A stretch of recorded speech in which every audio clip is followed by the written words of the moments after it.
And because Winona is presenting again today, we always look better with her next to me, don't we? Yes, of course. It's like the two trees.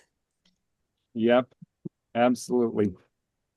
Welcome, Susan. Welcome to all of you. And we are going to get started now. Thank you. And we have a wonderful lineup for today to get things rolling. So let's announce everything, and then we're gonna get started. We will start first with Debb, starting us with prayer, and then Sherri will share a resource highlight, and then Debbie with a testimonial.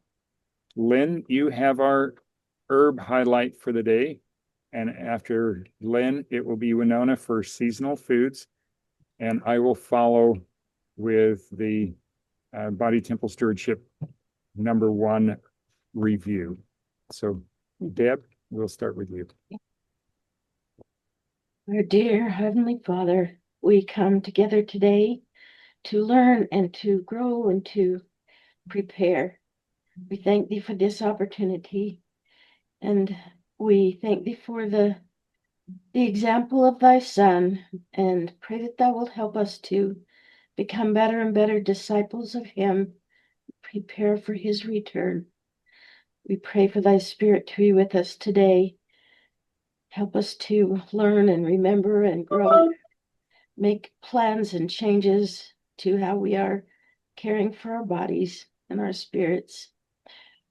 We ask that Thou bless all those who are presenting today. They will feel Thy help and Thy guidance.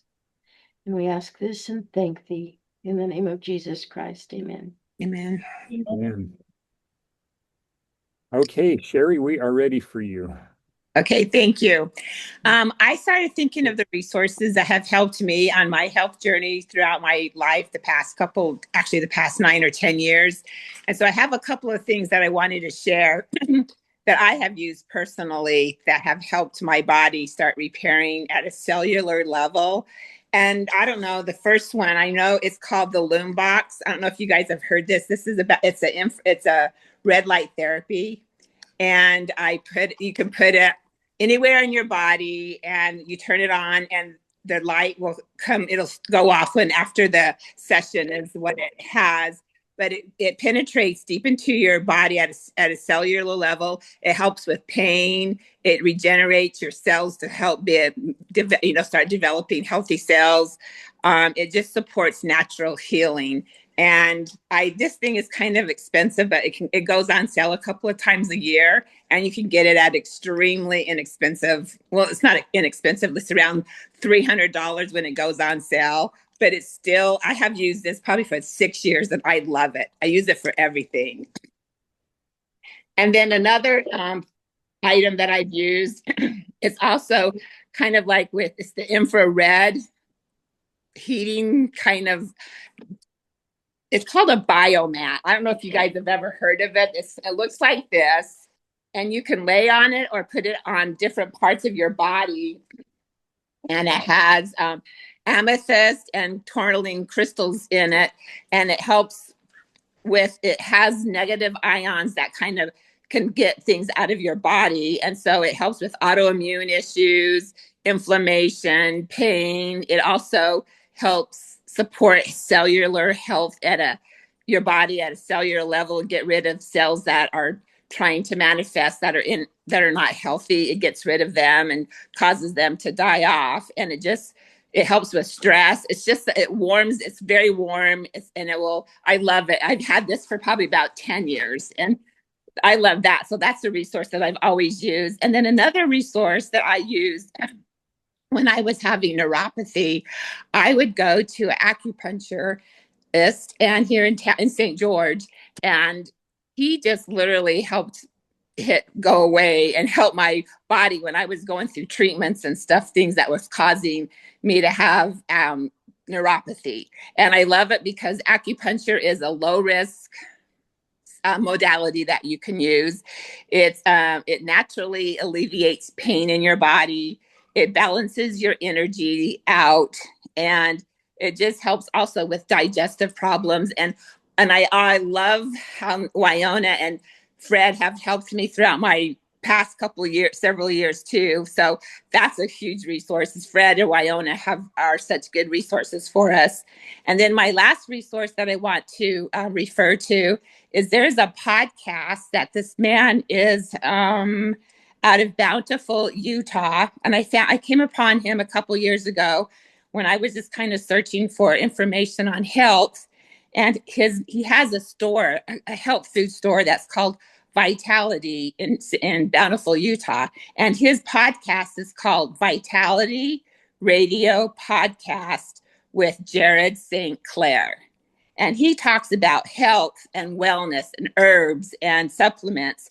And I just love listening to his talks when I can, his podcast. And his podcasts have actually led me to things that I needed to study or learn about or muscle test to see if I needed it or not. It's just another resource that I've used to help me with my journey of healing. So those are just some of the things that I have used that I love that would just wanted to pass on to you if any of you have ever needed to use something like that in the future or have used them. They're very good. So that's my little thing. Thank you, Sherri. Thank you very much. You're welcome. Okay. Debbie, you are next with the testimonial, and then right after that, Lynn with an herb highlight. About the beginning of December, I did something and I strained a muscle in my back. And at first, it didn't seem like it was much of a big deal, just a few twinges. Then, as time went by, I realized it was a lot bigger of a deal than I thought. I muscle tested and said something to Fred, and he said that my muscles were pulling something out of alignment. So I then started muscle testing to find out what was out of alignment. I was seeing my biocranial specialist and chiropractor, and when I went back to see him, I said, "Was there something out of alignment in my spine last time I was here?" And he said, "Well, you're L4 and you're L5." I said, "Well, thank you for letting me know that because I need to know the names of what they are, and I didn't know what they were." And I said, "Are they still?" And he said, "Well, yes, a little bit." And I said, "What muscles affect that?" And he told me it was the quadratus lumborum on each side of my spine. So I started commanding the L4 and L5 to do what to go to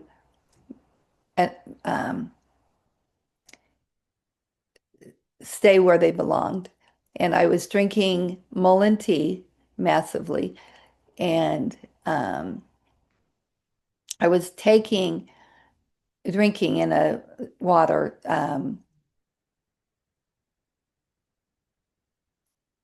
BF&C with comfrey powder, and I was using the complete tissue and bone ointment and the cayenne ointment, and I got rid of the cayenne slowly and the complete tissue and bone, and I started commanding the muscles to quit pulling on my spine and to let it stay where it was, and everything was getting better, but I knew something wasn't quite right.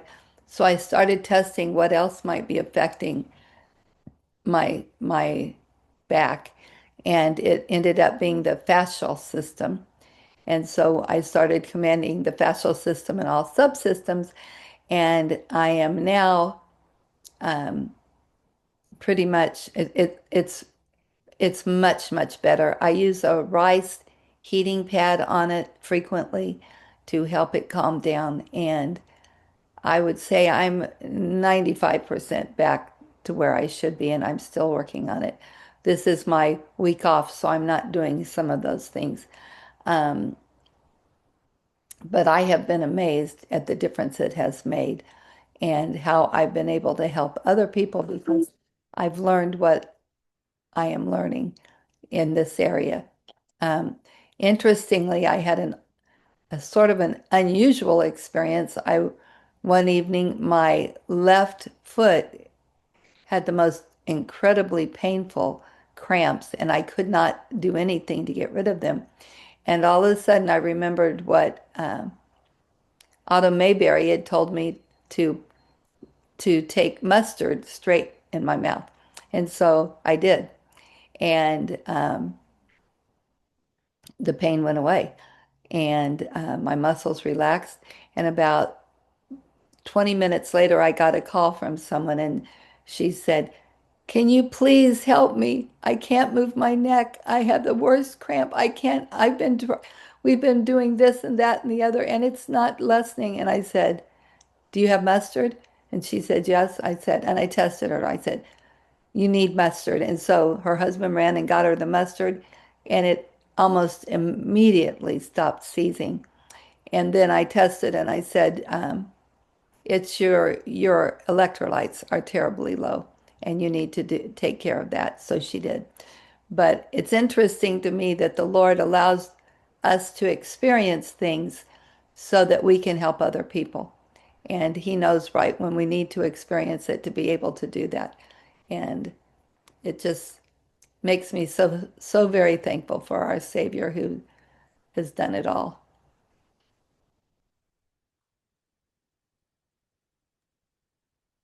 Thank you, Debbie.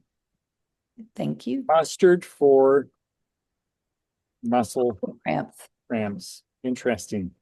Yeah, Autumn had been, I don't know, she reads everything on earth. And she was the one that told me it. I don't even think I had a muscle cramp. We were just talking when I was seeing her one time, and she said, I just read that, or something about when you have a muscle cramp, just take a teaspoon or a tablespoon of mustard straight in your mouth. And I'm going, I love mustard, but whoo, it's something. And but it gets rid of them.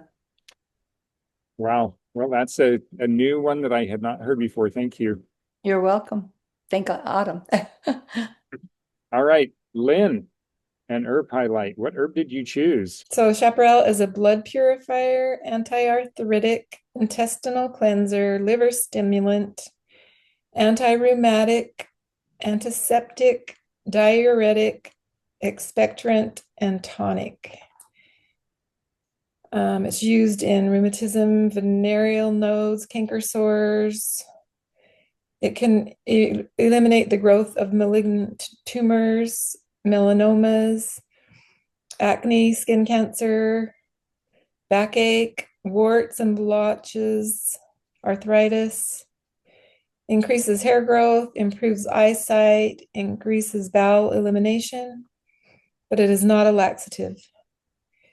It's indicated for kidney infection, leukemia, prostate gland disorders, skin cancer, sinus problems, stomach disorders, throat ailments, bronchial infection, leg cramps, boils, and obesity. That's in the herb syllabus book. And then I have this other book that I've really enjoyed. Someone told me about. Have you guys done this one? 10 Essential Herbs. It's a good one. It's basically saying you can use these 10 herbs and you're set, which I like because it's simplistic, if you get too overwhelmed by all the herbs. But this woman says,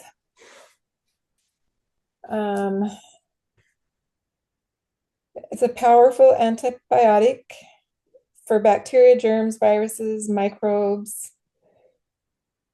And then it strengthens the immune system. And she has a 21-day Chaparral cleanse for a yearly tune-up that she really recommends to strengthen the immune system. And so she goes in and gives you the way she does it, which is unique. Like she has you make up a tea and then you use it for 3 days, because each day she says the tea will have different properties as it continues to ferment or whatever it does. She also says that you want to be careful how you make the tea, and she gives some recommendations and says that you don't want to get it too strong, where it tastes, well, if you get it really, really strong, then just take a little bit, because it can, like the FDA and all those guys say that it's dangerous, which isn't really true, but you do want to be aware and not take too much of it. And in this book, she gives a lot of very detailed instructions of how to make it, which is simple. But anyway, that's why I like this book. It gets really into the details of 10 different herbs. So I think that's. What was her name? Her name is Lalitha Thomas. I'll just see if there's anything else. Yeah, and she just has different formulas for antibiotics for infection, where she adds, she might add comfrey root, ginger, and cayenne, and just different things that she's got going in there. So anyway, I think that's all I got. I don't think you'll ever drink too much Chaparral. If none of you have ever tried it, it is so bitter it will give you the shudders. Yeah. How many of you have tried Chaparral, actually drank Chaparral? Raise your hand if you have. Yeah. I eat it off the bush when I walk by one. Does that count? I just, Yeah. just take a few things and just eat it. Wow. Yeah. Susan, I am amazed. It's one quick story on Chaparral. And yes, it's called creosote bush for a reason. It smells and tastes like creosote. And how many years ago? We lived in Pahrump, so 13, 14 years ago, something like that. One of our friends, we were over at their house, and he's maybe in his 30s at this time, rode bicycle 100 miles a day for his exercise, just really fit, but he had a nice round belly, and he said, "Fred, I am sure I've got cancer." And I said, "Okay, go out in your backyard. You can see it right from here. Pick some Chaparral, make Chaparral tea, and drink it." And he did. And he says, "Wow, that stuff tastes really good." And I go, "Really?" And it took him about, if I remember right, 2 or 3 months. And he just came to me one day and said, "Fred, that stuff tastes so nasty. I can't tolerate it." I said, "Well, you're probably done with clearing the cancer from your stomach then, because it now tastes nasty to you." Chaparral is wonderful. It's a wonderful cleanse, but it is absolutely the nastiest tasting stuff. Okay, Lynn, that is funny, because I did do the 21-day cleanse, and I think it was years ago. And I Oh, think it was like an antifungal, antiseptic. And yeah, every 3 days you refresh it, and it was the grossest thing I've ever had. huh, wow. How does it taste fresh? Well, they say it has a turpentine taste, but I mean, I don't take a lot, I just take, there's little tiny bud things on it, and I just take maybe 5 of those and chew on it, and I guess it tastes like turpentine. I don't know, but it's tolerable. Leaf that is Yeah. so bitter and strong. They don't have it here in Missouri, Deb. Don't But they? my father gave it to me as a child as punishment. So Oh my gosh.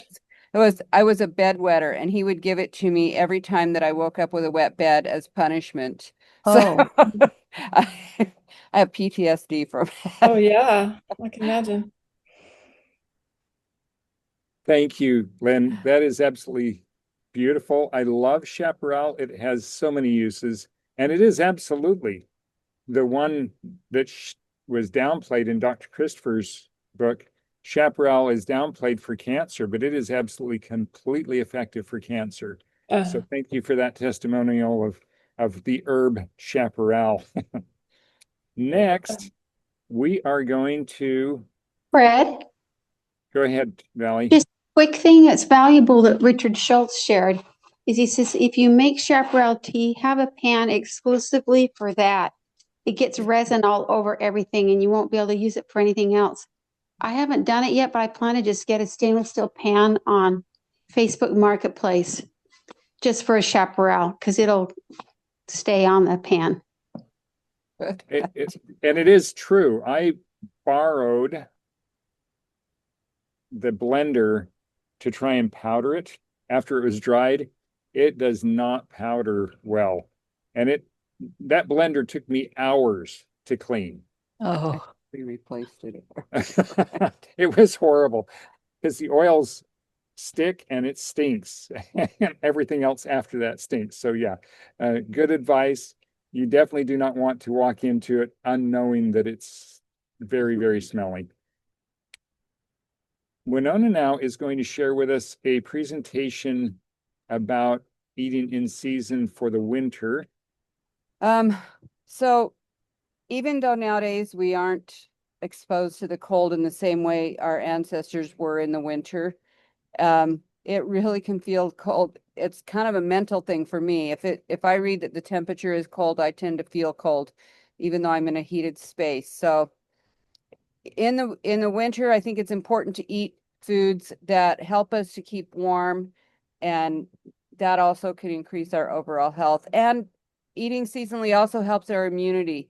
And we'll talk a little bit about that, but gut health is a really critical, central part of our immunity. And of course, in the winter, it's pretty common to have people getting sick more often as we're locked inside with each other and sharing the germs and all of that kind of thing. And again, if we're not eating well, we're going to weaken our immune system and get sick easier. So where you live is going to have a lot to do with what's in season. I went through a period where I ate only raw food for a little while. I was living in Salt Lake City at that time, and it doesn't work well in Salt Lake City. Eating raw food is a great idea if you're in Southern California, San Diego, or that kind of thing, where it's a temperate, nice, cool, warm, cool, whatever, year round. It never gets really cold and it never gets really hot. That's great. Or tropical climates, that's really great to do raw food. But in the winter, if you live somewhere where it gets cold, where it gets below freezing on a regular basis, you're going to want to have fruits and vegetables that are going to match your climate. So some of the general ideas are that you want to eat vegetables and fruits that store. In other words, they're not necessarily fresh out of the garden. But there is a few that can be done that way. But generally things that store well, grains, of course, which are year round, and beans, of course, which are year round. And then some foods that we can grow outside in the cold weather, and kind of think about if you can grow it in your climate, that's one of the ways to know if it's in season. Root vegetables are terrific. They're the ones that store well. Potatoes, sweet potatoes, onions, garlic, beets, carrots, parsnips, rutabagas. In England, they call it swedes. They're all good winter vegetables because they can be stored over the winter. If you have a root cellar or someplace cool and dry, you can store those. Cabbage is also, most cruciferous vegetables actually are really good for the winter. Cabbage stores really well for the winter. When we lived in St. George, we discovered that cabbage can actually take incredibly cold temperatures. We had planted some cabbages. Oh, how many years ago has it been? Anyway, they had a winter where it was like down to 0 in St. George, of all places. It had snowed and the temperature got down to 0 like for a whole week. And we had planted some cabbage in the fall, and Fred just covered those with a quilt and left them, and they did great. They got through that and grew just great. We harvested them later, and they were delicious and wonderful. So cruciferous vegetables are great in the garden. Kale and chard and spinach. I learned that those actually can get frozen and then they will thaw when the frost is done, and they will be sweeter. The freeze actually makes them sweeter so that they're not as strong a green flavor. I love spinach and chard in the winter that way because the taste of chard in particular is a little strong for me. I don't care for it. So letting them freeze and then thaw in the garden actually improves their flavor and it improves their nutrition, which I think is interesting. Obviously broccoli, cauliflower, most of those are cold hardy vegetables, and you can grow those or, if you're buying your groceries, those are things to recognize. Oh, those are good winter vegetables. Our bodies are suited for those in the winter. You can also, again, thinking about what can grow in your area, tender greens like lettuce can be grown in most places in the winter if you've got a cold frame or, some kind of cover that you can do over those. So when you're thinking about winter, you want to be thinking about your greens and your vegetables, the hardy vegetables like that. Other vegetables that are terrific for the winter are mushrooms. Those are year-round available. They grow indoor, and I especially like mushrooms because they're super high in vitamin D. And I personally struggle with the seasonal affective depression issue. I have a really hard time about this time of year, about mid-January. It gets to where I can hardly get out of bed. I'm just tired all the time. I lose all my motivation, all those kind of things. Vitamin D has been shown to be one of the things that's really helpful for that, along with the red light that Sherri shared initially. And it made me remember to put that in my notes that I need to go pull out my red light thing. But the mushrooms have the vitamin D. So mushrooms are actually a really terrific vegetable to use in a lot of things if you're struggling with depression or, just in general. It's a way to get that vitamin D when the sun is not out. And greenhouse vegetables, again, that can be in season. I typically don't get the ones that are like super so like I don't do a lot of fresh tomatoes or fresh tender vegetable, really the more tender vegetables, but things that are a little sturdier like peppers or celery, those are good to use. Again, greenhouse grown, organic.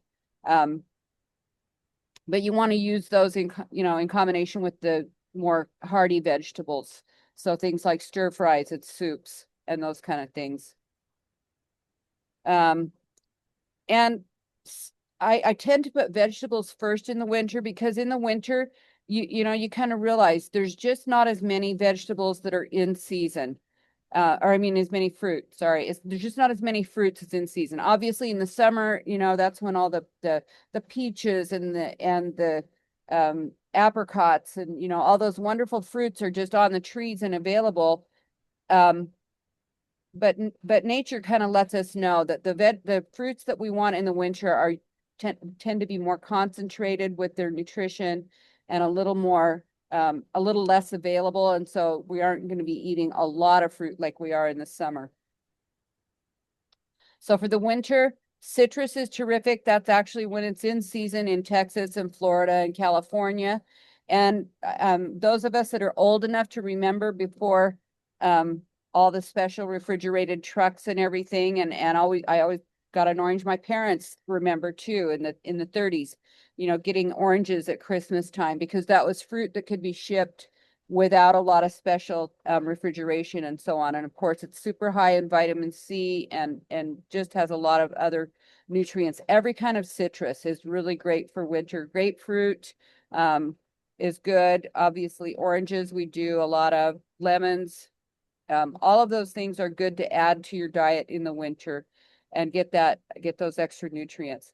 Apples are a great winter fruit. You can store those in the, you get those in the fall and you can actually store them like your potatoes or whatever, not with your potatoes because they let off a lot of ethylene and they can cause some of those things to go bad. So you want to store them separately, but obviously they store for months in the winter in a cool, dry place. Pomegranates are in season in the winter. I used to love when we were in St. George, we had a pomegranate tree and we absolutely loved that. I remember often as a kid getting pomegranates from the neighbors' trees. So pomegranates are a really good winter fruit, and they also are ones that can be transported without a lot of special treatment. They don't require a lot of special treatment, and they are super high in all kinds of really wonderful nutrients. Again, helping our gut and our health overall. Cranberries are a great winter berry. And it's one of the things that I like to do is at Thanksgiving and Christmas, I like to buy as many of those as I can and either dehydrate them or freeze them so that I have them later through the winter when we can't really buy them. We've been fortunate where we are now. Actually, you can grow cranberries. St. George was a little too warm for cranberries, but here we've got a cranberry bush actually planted, and we're getting kind of excited about hopefully getting some berries from that. Dates are another fruit that's good for the winter. If you can get those are a good way to kind of do the sweetness. We talked about that when we talked about the sweeteners. And again, think about your climate. If you live in a climate that's subtropical, there's a lot more options. And also one of the questions that we kind of that I didn't really kind of get into in this presentation is dried fruit or canned fruit. We've actually been eating a fair number of peaches because the year before we left Utah, our peach tree had a huge bumper crop. And when I say huge, I'm talking like probably a couple of 100 pounds. And I had probably 12 or 13 dozen jars of canned peaches that we brought with us. And so, canned fruit is a good thing to do for yourself, but commercial canned fruit tends to not have the kind of nutrients that we want. And it tends to I haven't run into very many canned fruits that don't have sugar added to them. And so that can be kind of iffy. But again, think about your climate, think about what works for you. Fred's favorite thing is dried jujubes and dried apricots. So drying fruit can be another way to preserve those nutrients and eat them in the winter, even when you don't have them available fresh. What are jujubes? Jujube, jujube, and it's a Chinese date. Chinese dates, I think, is one of the other names for it. It's got a solid pit, and it tastes, so it's about the size of a small apple when it's full-sized, or a large plum. And it tastes like an apple just before it changes from its green to its brown. It actually goes brown on the tree, and then it dries on the tree if you can get the birds to leave it alone. So I pick it as soon as it starts coloring brown at all and bring it inside to let it dry, because otherwise the birds go, oh, my favorite fruit, and they'll eat the entire tree full. If you get the right variety, so the variety we had in St. George, I didn't like very well, but my grandmother had one when I was growing up in her yard in St. George, and the fruit tasted like brown sugar. The dried fruit tasted like brown sugar to me. I mean, it can be really, really delicious. So not something you necessarily can cook with, but it's a really fun. Very high in nutrition. Yes, it is. It's really terrific. I looked it up a while back. It's high in magnesium, high in all kinds of other things. It's great for helping sleep, nerve issues, all of that kind of thing. Do you have a variety to recommend? I forget which one was, there's like 6 or 8 different varieties, and I've got to do the research again. I forget which ones are the You'll have to write sweetest. that down to talk about it next time. Yeah. Yeah, great grain is also something to use in the winter, again, year round, but in the winter it's especially good because it's so hearty and can be used in so many ways. If you're going to use it in its whole form wherever possible, and use it in casserole dishes, or again, even just plain. I like to sometimes cook up a pot of just quinoa or brown rice or whatever and eat it with our meal. If you're going to grind it into flour, try to grind it fresh as much as possible rather than buying flour where the nutrients are already starting to be compromised. And that goes for pretty much all grains that you would want to use. Okay, it's not. Thank you. So we've talked about variety before. There are so many kinds of different grains. Most of us know the ones that are kind of common and used regularly, like wheat, corn, oats and rice. But the more variety we use, the healthier your gut health will be and your body will be. Every grain has a different nutrient profile. So using different kinds will increase the overall nutrition. So Fred's favorite grains, I'm gluten intolerant, but Fred's favorite grains are wheat, and he has like 4 or 5 different varieties of wheat that he uses. Red, turkey red, white wheat, both hard and soft. So all of those he uses a lot of, and some of these others are varieties of wheat. So barley and rye he uses as well. Kamut, spelt, and emmer, which are ancient varieties of wheat. And einkorn. Yes, I did not get einkorn on there. But einkorn is one of the varieties of wheat also that's an ancient variety.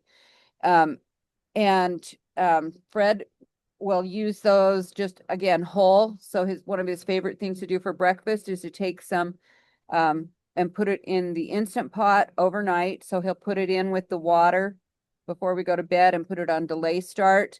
It'll cook for maybe half an hour in the morning. So it's soaked overnight and then it cooks in the morning.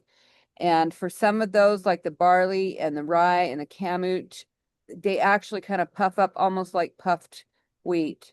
And they're super nutritious and that's one really good way to do it.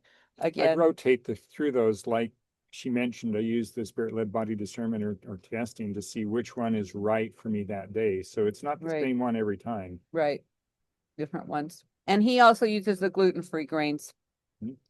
So oats, corn, rice, quinoa, millet, teff, amaranth, sorghum, buckwheat, and wild rice are all really good choices to add as well. And they all each have unique nutrient profiles that are really good. I love quinoa and buckwheat because they're so high in protein. I love sorghum because it's just all around a really great addition. Millet is also high in protein. Teff is an ancient seed from Africa. It's amazing and can be used in just a lot of ways, but I really like it just as a porridge. So all of these things if you could add to your routine, they're going to be useful in the winter. Again, hearty and Each one of them cooks differently. So you're going to end up either looking up how to cook it or experimenting with it. Sorghum, for example, needs twice as long to cook, whereas buckwheat or quinoa are like 10 minutes. Sorghum overnight, if I do that one in the Instant Pot, I want to soak it overnight and then I want to cook it like 40 minutes or maybe close to an hour, and then let it sit another hour or two to make sure that it opens up all the way and Right. isn't chewy. So beans are another great way to get nutrition in the weather. They're obviously one of the main protein sources for a lot of us, especially if you're not eating meat and dairy, which obviously I know it's been talked about that those are probably not good for our bodies. So beans are a great way to get the protein that we need, especially when you combine it with grains. They round each other out and they can actually be really terrific with protein and other things, but they're high in fiber. And that's kind of one of the main things that's getting emphasized a lot lately is how important it is for us to get the good fiber. And getting it from those whole food sources is the best way to do that. So beans are a really terrific food in the winter, and they really help improve your immunity. And it's a really good idea to eat them pretty much every day. So there's a lot of different ways to eat beans. Again, the variety. And you can see there's a picture here with a few varieties of beans. And I'm just kind of curious for all of you, what varieties are you familiar with? What kinds of legumes and beans have you used and know? Black beans, chickpeas, kidney, navy, lentils. I know there are others I'm trying to remember. yeah, we rotate through 3 different colors of lentils. red and yellow and Brown. brown. Some of the varieties that I hadn't known until the last few years, yellow split peas. Yellow split peas, it turns out, are a really terrific substitute for eggs. You can soak them and grind them with a little water, and they can be used as a scrambled egg type substitute. In fact, they're the source of the quote unquote pea protein that's in some of the commercial egg replacers, the liquid egg replacers that you can buy. So doing it from scratch yourself is going to be a lot more nutritious. All the beans that were mentioned above, mung beans. I grew up, my mom always bought fresh mung bean sprouts and used them in Chinese stir fries and that kind of thing. You can sprout your own mung beans and have that as a great addition. I also like sprouting chickpeas and whole green peas. So we have a bucket of dried peas, but in their whole format. I love sprouting those and throwing them in with salads, even in the winter. They help make salad heartier. Lentils are also another good thing to sprout. The whole brown lentils or green lentils are really good for sprouting and adding protein to your diet and some enzymes and terrific things. Some beans you cannot use raw. You would not want to sprout. So for example, kidney beans, pinto beans, navy beans, those kind of beans, they need to not be eaten raw. They have some, so I'm trying to remember what the name of the toxin is, but it's something that soybeans are another one. They have to be cooked or they create a toxin that can be really upsetting to your digestive system. If you haven't eaten beans or legumes very much, I know a lot of people worry about eating beans because they're afraid they're going to have gas and digestive issues.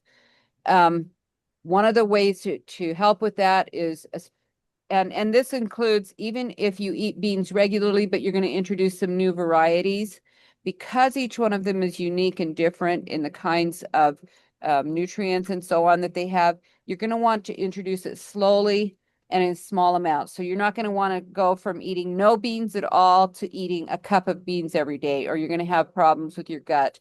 Your gut bacteria has to get used to them and multiply and create the gut bacteria that know how to handle beans. So you want to make sure that you're introducing them relatively slowly and in small amounts until you get used to them.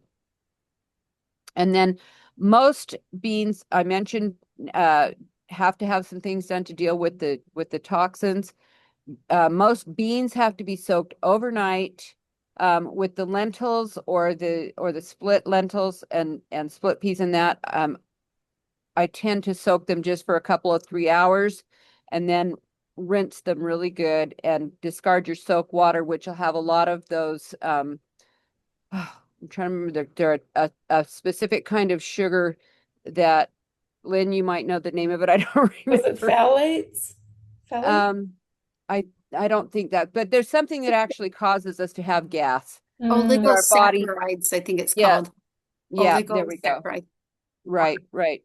And so a lot of that'll come off in the rinse water if you soak them and then rinse them really well. For some of the bigger beans like kidney beans or navy beans or pinto beans, if you add a little baking soda to the soak water, it can help reduce the gassiness.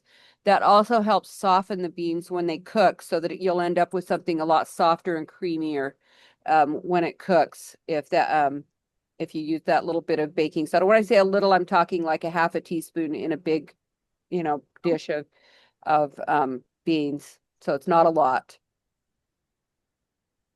That's also, by the way, the baking soda is also a way, if you have beans in your food storage that are 20 years old and you think that you won't be able to use them because they're so dry, if you soak them with the baking soda, that actually can help soften them up so that you can use them even though they're old. Our body's needs are really different in the winter. We've talked about that already. And so it's real important in the winter to follow the signals of the weather, follow the signals in our climate. Our body will change with that and adapt to what's needed. So the the warming foods, the hearty foods, the filling foods. This is bean burgers that we like to make pretty regularly. Are a good way to do that. So making sure we're following the seasons. And then I included a few recipes. These are bean burgers, and these ingredients are pretty general, because you can make bean burgers all kinds of ways that you want. And if you go on the internet, you can probably find so many different recipes for bean burgers. It's crazy. But this is a basic bean burger recipe, just throwing the ingredients into the food processor and processing it down. Go ahead and read through each of these recipes. So, Debbie can yep, learn. a cup and a half of cooked beans, canned beans will work, and rinsed really well. If you're buying canned beans, you want to rinse them really well for a couple of reasons. One, most canned beans have a fair amount of salt, which is it's not the kind of healthy salt that we usually want to use. And so you want to rinse that off as much as you can. Also, again, that gassiness issue. You want to rinse off that juice that they've been canned in. They probably have some issues with that. So any kind of beans, you can use black beans, pinto beans, chickpeas, navy beans, cannellini bean, butter beans, you name it.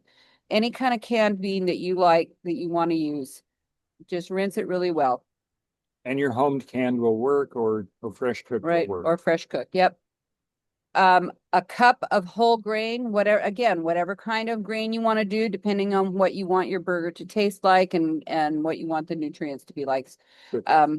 Cooked grain, yeah. So quinoa, rice, millet, I use those pretty regularly to make my veggie burgers. And then you want to put in 2 cups of chopped raw vegetables. Again, you decide what you want the flavor profile to be, but I almost always start with onion, carrots, and celery. If I want it to look like a meat burger, I'll throw in a little bit of beets for color.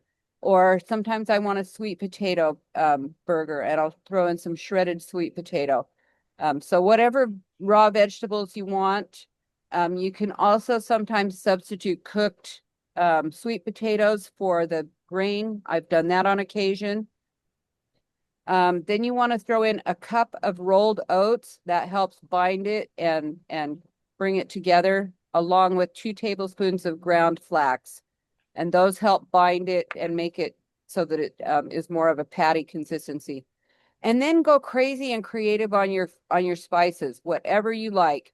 If you're looking for something kind of a chickeny thing, then you might use some white beans and and the carrot, celery, and onions, and maybe you'll throw in some poultry seasoning. Or if you want, you could do black beans and sweet potatoes and use a taco seasoning. You might throw in the beets, more of the beets, and use a Worcestershire sauce to get a little more hamburger kind of flavor. So whatever spices is what you're after. And again, check the internet. There are tons of recipes and tons of ideas. And then a little bit of salt till it tastes right to you. I love this kind of cooking because you can taste it as you go, and you're not going to get sick, right? So, and then you just want to throw those all into the food processor and process it to kind of a rough texture. It's not super smooth. And then I put about 1/2 cup in each patty and mash it down, and I bake it on a parchment paper at about 375 for 25 minutes. Or you can fry the patties on a skillet in a little bit of oil on the stove top. And as I said, if you look for vegan bean burgers on the internet recipes, you'll get a lot of ideas. There's a lot of people who make these different ways, and everybody's got their favorite recipe.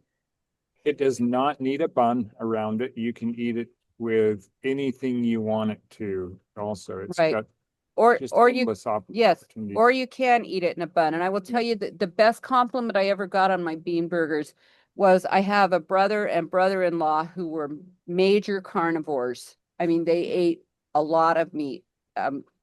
One of them has since died of heart failure, but they both ate a lot of meat. But one of the best compliments I ever got was they were at our house for the 4th of July, and I served bean burgers, and they went, "Oh, these are actually pretty good." I didn't think they would taste good. These are actually really good. And they both 8 seconds. So this is a great way to use beans. Thank you. I really like you've kind of taken the mystery out of making a burger, just to have those generalized ingredients. I feel more confident, like I could just open the fridge and do that, instead of like stressing about which recipe or whatever. I like Yep. The beautiful thing, Lynn, is if you play with it, testing what will work, you will get better recipes than you'll get on the internet. Yeah. Use your skill and match it to what you need, and it's going to taste wonderful to you by using that skill. Right. Cool. About how long can those store, and do you ever freeze them or just So refrigerate? I do freeze them. I usually make up, if I'm cooking beans, like if I cook an Instant Pot full of beans, I will make a great big batch of maybe a dozen or more of the patties, and I will put them in the freezer. And like I just put them in on the cookie sheet that they baked on or whatever, and I'll freeze them and then put them in plastic baggies. And With a separator between them. yeah, well, that's Usually. yeah, if they're already frozen, not necessarily, but yeah. And I've kept them for up to 2 or 3 months in the freezer. So I don't know how long they'll last. Till we run out, till we've had so yeah, they freeze really well. Thank you so much. That sounds Okay. so cool. And then here is my absolute favorite way to do to use black beans in a dessert. You wouldn't think of beans in dessert, but black bean brownies. They're delicious. They are delicious, and I'm making a batch today, in fact. Use again 1.5 cups of cooked or 1 can of drained rinsed beans. Again, same reason you want to drain them, because they have those saccharides and things that cause gas. So you want to rinse those really well. About a cup of pitted medjool dates, which is about 12 to 14 dates. You can use a little more if you like yours sweeter, or you can add a little bit of maple syrup or something like that if you want it sweeter. This recipe is pretty forgiving. These are very fudgy brownies, by the way. I don't like cakey brownies, so this is my favorite way. A 1/4 cup of plant milk, unsweetened plant milk, whatever kind you like. 2 teaspoons of vanilla extract, a 1/2 cup of cocoa powder. And again, that's something we have in our storage all the time.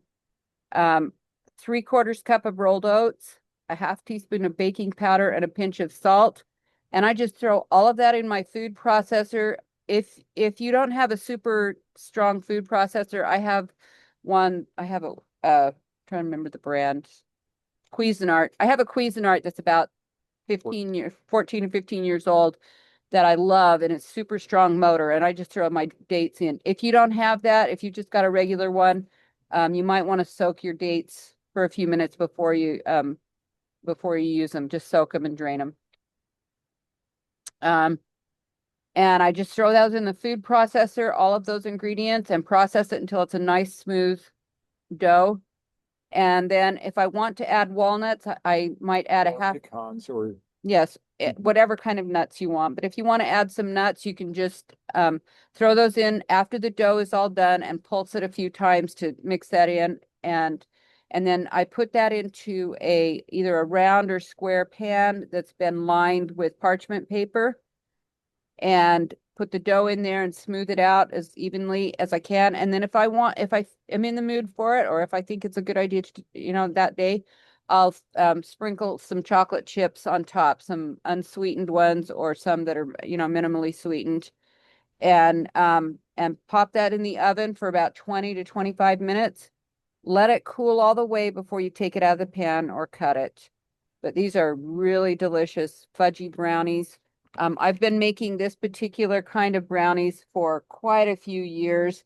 I have some granddaughters. They're adults now, but when they were 3 and 5, they came to stay with us one summer, and my daughter said, "You got to be so careful. They have all these food allergies." And they did. They had some really significant food allergies, but I made these. They didn't have any issue with any of the food allergies. I didn't put the nuts in, but everything else. they have raved about, they're adults now and they still talk about grandma's brownies and how good grandma's brownies were. I used to bring these to work to people who don't eat any beans, and they would clean up the entire large pan Yeah. of it. So yeah, this is definitely a recipe that could go to anything and not be rejected. Yep. You take it to a church dinner. Yep. These are really good. They're our favorite way. It's a great way to get some extra protein and a lot of good nutrients. And then this recipe for a winter vegetable recipe, this came to us. We had a little girl stay with us 1 year. She was a foreign exchange student from New Zealand. And she asked me to make this. I had never heard of doing this. And we called her mother. Her mother said, oh yeah, this is just really simple. Just do this. So you take a pound of carrots and chop them up, wash them good and then chop them up or slice them or whatever. And a pound of parsnips, same way, wash them well, chop them or slice them. And then you just cover them with water and cook them until they're soft. You drain them, throw them in the food processor with a little bit of oil if you want it, like a little bit of coconut oil, if that's what you like, a little bit of salt, and process it until it's kind of like mashed potato texture. It tastes much better than what you would think a carrot or a parsnip would taste like individually. They are amazing together. They're absolutely amazing. And I actually ran across a couple of videos from England that mentioned that they're actually fairly standard food in the UK. So I thought that's great. Another one that I've run across and that we've liked from time to time is the rutabaga and turnips. Same combination. You just half and half, cook them till they're soft. Those I usually peel first, but cook them till they're soft, mash them together with a little bit of coconut oil if you want it, or without if you don't. And that's actually a really good winter recipe. Now I'm really hungry. Thank you, Really Winona. lunchtime for most of us. Well, and it's so fun to just have things to play with that are good for you in season. Yes, change by season what we eat. Very, very powerful. We are out of time. I don't even have time to ask for volunteers to fill in next week. So would you please shoot me a note of what you'd like to volunteer for next week? And Lynn, I loved your model of sharing an herb. Open the herb syllabus and share an herb. That way we get all the information, and then whatever your personal stories are and stuff to tie to that, that's beautiful. And everybody can do that. So thank you each for sharing. Yes, next week, we need your sharing again. So jump in and plug yourself in somewhere for next week also. And it was beautiful. That's why I had you share, dear. I appreciate that. Any questions directly for Winona or anyone else that's presented before we close today? I have a very fast one. So like at Dixie Nutrition and other places, you can buy pea protein. My understanding though is I hope they're not just grinding the peas, because if they are, it's still acidic, isn't it? Don't you have to cook them to get them above the acidity? Just curious. Well, Buy and it. the other reason not to buy pea protein ground is because once you've broken it down, it is acidic because it starts turning back to its acid soil self once it's been ground. We want to leave all grains, all beans, and so forth in their whole state so that it's got its germ, so it's got its capability of growing, because it doesn't break down while it still has the germ or the life in it. Once it's ready to use it. Yeah, and then once we're ready to use it, then you cook it or grind it or whatever and break it down. So that's true of all grains and all of the legumes and beans and really everything else. Use it fresh, and then it's not turning back to its soil, which is what its natural process is. It's interesting. Thank you. Perfect question. Thank you each. I know we're out of time. It was wonderful to have you join and to learn from each one of you. And shoot your questions if we have questions to be answered, because we've got that opportunity also. And the slides will be in your, Yep, I'll include those slides in the video area once we process. Have a Cute wonderful haircut, Winona. Cute haircut. Sorry. I like her hair. We'll talk to each one of you next Thank week then. you.